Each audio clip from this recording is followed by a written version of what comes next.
first heard about the issue of human trafficking when I was 12 years old. It was a story on the front page of my local newspaper of this boy from Pakistan who was sold into bonded labor and is killed when he's 12 for raising his voice.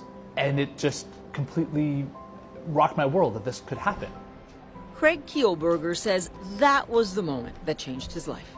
I tore it from the newspaper, brought it to my class, and with this tiny group of friends, we decided to get involved. When we picked up the phone and called other charities, they'd often say to us, you can just send money. And there was this attitude that the issue of human trafficking was something that kids shouldn't talk about in our world. He was sold into slavery. So in 1995, he started his own anti-trafficking organization, Free the Children. One of the tiny club's first actions was a petition.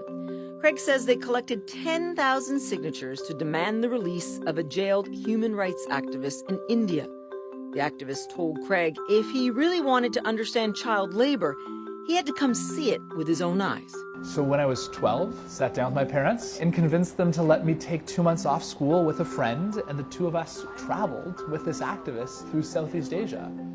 That activist, Kailash Satyarthi, went on to win the Nobel Peace Prize in 2014. And today, Free the Children, now called We Charity, builds schools and provides health care and food security programs in poverty-stricken rural communities. And we'll work in villages now on average 5 years until the entire village is self-sustaining. We work in regions that have some of the highest incidences of human trafficking and child labor, but we actually get to prevent it from happening in the first place. They do that by inspiring students. A huge round of applause for our dear friend Craig Kielburger. More than 4 million children in 16,000 schools right around the world, teaching them that young people can make a difference.